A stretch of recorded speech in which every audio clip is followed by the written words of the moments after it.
Suivez. Dieu a besoin de tout le monde. Abandonnez le mal. Abandonnez le péché afin qu'il puisse te sauver. C'est ça la tâche, la responsabilité que Christ était venu sur cette terre des hommes. Mais lorsque tu aimes le monde, Dieu sait que le monde va passer. L'argent va passer. Les voitures vont passer. Les maisons vont passer. L'ambiance va passer. Mais sa parole restera éternelle. Et tu seras face à la sainteté de Dieu comme ça. Qu'est-ce que tu vas dire? Il va te poser la question, je t'ai créé dans le monde, je t'ai envoyé dans le monde, la richesse était dans le monde, tout entre tes mains. C'était pourquoi? Pour se réjouir et m'abandonner? Abandonner celui qui t'a envoyé? C'est ça les marques des enfants de Dieu. Vous abandonnez celui qui t'a envoyé dans le monde. Et lors de ta mort, tu seras où? Alléluia.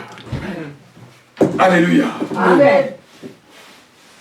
Pour terminer, 14, le 14e point, la mise à l'épreuve de l'amitié.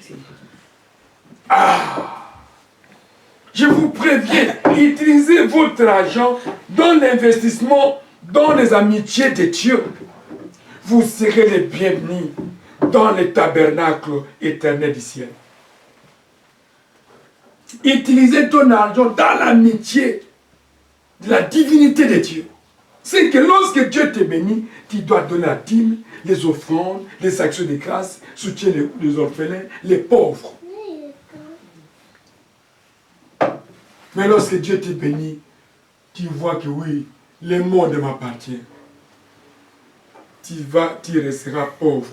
Et lors de ta mort, on va t'appeler pauvre, riche que tu as qui es. Cet homme a toujours raison. Je t'attends. Toi avec moi le rendez-vous, les cercueils. Et il montre les cercueils.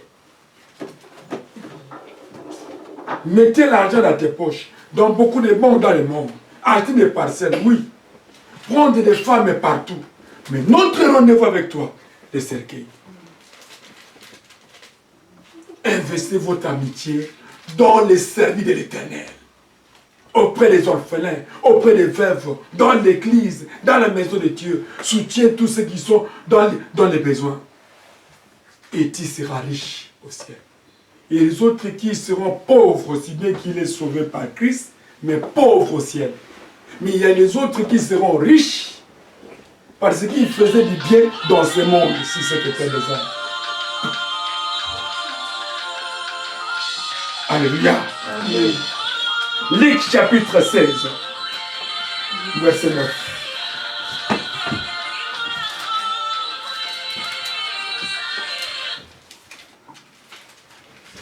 Luc chapitre 16, verset 9. Nous lisons. La Bible dit ceci. Et moi, je vous dis, faites-vous des amis avec les richesses injustes pour qu'ils vous reçoivent dans le tabernacle éternel quand elle viendra à vous manquer. 11. Celui qui est fidèle dans les moindres choses, l'est aussi dans les grandes. Et celui qui est injuste dans les moindres choses, l'est aussi dans les grandes. L'amitié. Investissement de l'amitié auprès de l'Éternel. Ça, c'est Jésus qui parle des paraboles de l'économie infidèle. Christ dit aux disciples, faites-vous l'amitié avec les injustes. Ça dit, aidez ton argent soit utile au service de l'Éternel. Bien aimé, tu peux avoir tout, des milliards dans ton sac, dans ta maison, dans ta valise, c'est bon. Pour manger, pour la santé, pour la famille. Mais si tu abandonnes l'œuvre de l'Éternel, tu seras pauvre au ciel. Il faut investir dans la maison de Dieu. Et c'est dans la maison de Dieu que Dieu bénit beaucoup de ses enfants. C'est dans la maison de Dieu que Dieu ouvre les opportunités sans nombre.